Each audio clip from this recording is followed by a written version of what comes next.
watching out for you. This is Storm Team 8.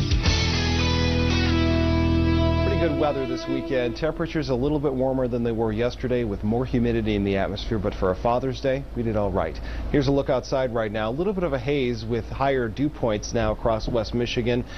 Forecast for tonight, most of us stay dry. There is an isolated chance for a shower or thunderstorm possible. Southeast winds 5 to 10. Temperatures by midnight and 1 a.m. into the upper 60s with a fairly mild overnight temperature-wise.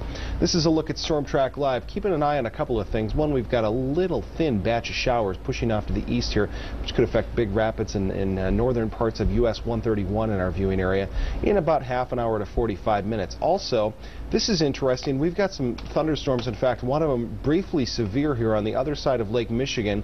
You can see it between Milwaukee and Chicago there, the orange box. Watch these storms. Put this into motion. This is the 1 hour loop. These storms are truly moving at about 10 miles per hour. So if you put a tracking tool a speed of 10 miles an hour and track these across the lake, that's almost next week in weather terms. These storms will not hold together, though, by the way. A lot of these being fueled by the daytime heating. And the other storm that we've been keeping an eye on, storm the wrong word to use, actually, because we haven't seen any lightning show up on Lightning Tracker. This is just east of Battle Creek. As promised in first weather, flared up and already weakened because these storms kind of crash back down on top of themselves. And so there's just nothing to keep these storms propped up for very long. The last little bit of it is right over Marshall right now with some light rain, or just to the west of Marshall right now. Light to moderate rain. Could see a flash of lightning, but not expecting anything stronger than that tonight. Right now, 82 here in Grand Rapids. A little bit of a lake breeze has kicked in. We have temperatures in the 60s by the lakefront and 70s, 71 now at the lighthouse in Benton Harbor. The rest of our lighthouse spots in the mid-60s, but the inland temps almost unilaterally, or uniformly, I should say, into the 80s. A couple of exceptions. We've got cooler temperatures here in Big Rapids, Ionia in the 70s also, but a good chunk of West Michigan right now with temperatures into the 80s. East breeze for the most part. This east breeze is going to turn into a southeast and eventually southerly breeze here in the 24-hour forecast, which means more heat and more humidity. Both of those things coming our way tonight.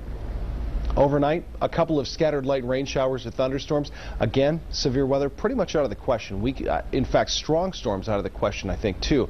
Just perhaps a few pop-ups, about all we're going to see. Just don't have the right atmosphere dynamics in place to see anything support storms beyond that. By midday tomorrow, temperatures in the mid and upper 70s. Just very few breaks in the cloud cover. A warm front approaches, and that's when the heat and humidity really kicks in. You can see here, pause at 6 p.m., those showers and storms starting to build here closer toward the Indiana border. I think our best chance of seeing storms will be late in the day tomorrow. We're calling it a 40% chance, late storm chance coming up here on Monday. 84, humidity really builds. Stormy here continued on Tuesday and Wednesday. Cold front comes through. That'll cool us down here for Thursday, but we've got a warm and muggy start to the work week with temperatures close to 80 in some spots, Larry. Oh, very nice. Well, if you get past that, it looks like nice ahead. I'll take it. Yeah. Glad I have AC. Yes, indeed. We'll keep an eye, obviously, on those potential severe rainstorms.